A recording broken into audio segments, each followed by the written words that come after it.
Hello, friends. Welcome to a new episode of the Mind Maverick by Rosalind Bosco. Today, we are going to discuss a very interesting topic, and that is the most important law of the universe. The most important law of the universe is nothing but Newton's third law, my friends. So, every action has an equal and an opposite reaction. Uh, this does not apply only for physics, but it applies for everything and for each and every action that we do. In fact, I would call it a more spiritual law than a law of physics. So you can apply it very well in the spiritual sense. Now, there might be a few people who have this question. So if this is the case, then why do sometimes people who commit crimes and who do very bad things, they go unpunished? This is a valid question. I agree. But then in this context, we have to understand that this is the natural course of evolution of consciousness.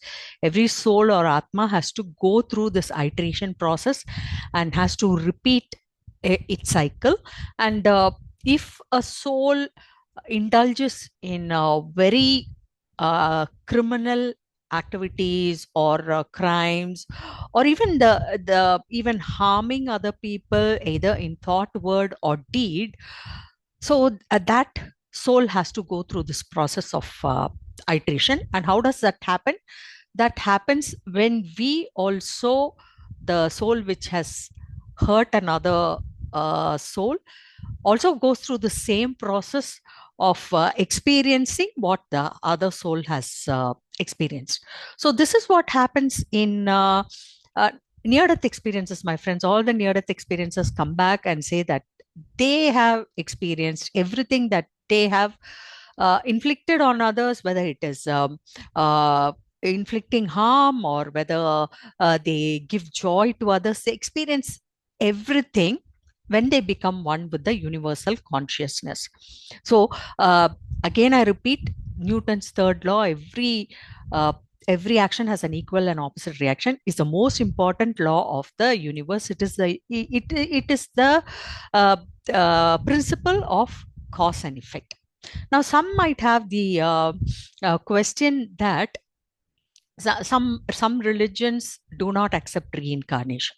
So, in that case, people from these religions do not accept. They don't accept reincarnation, and because of that, they have this very valid question. We don't believe in reincarnation. So, how is this possible?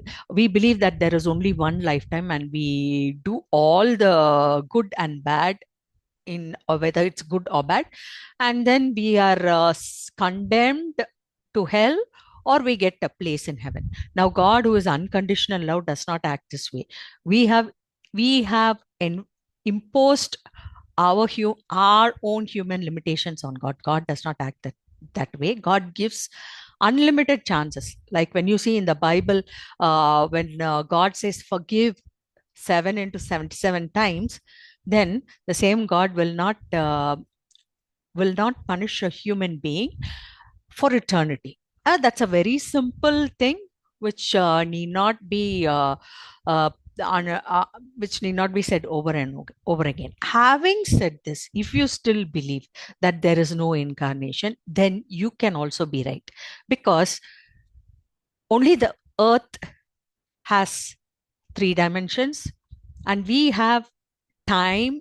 The concept of time and space applies only to earth. When we go outside earth, then we don't have these concepts of time or space.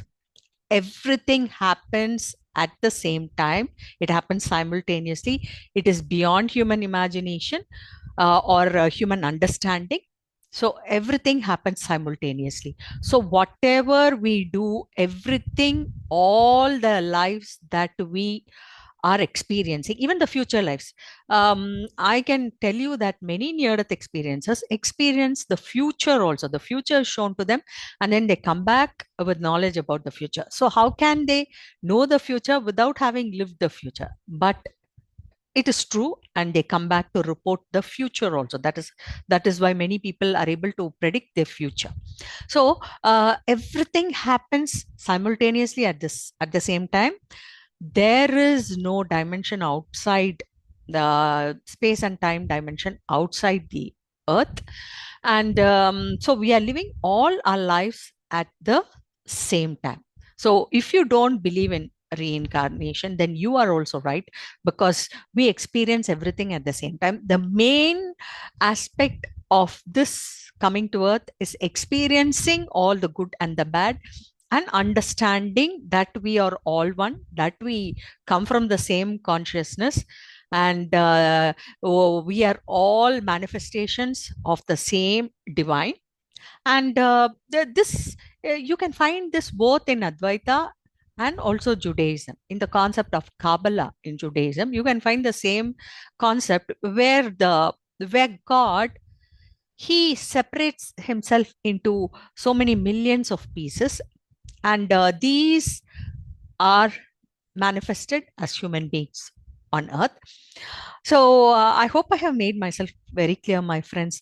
So let us make sure that every thought and word and deed that we think or utter or do is done with utmost carefulness, so that we do not bear the effect or the consequences of our thought or word and deed.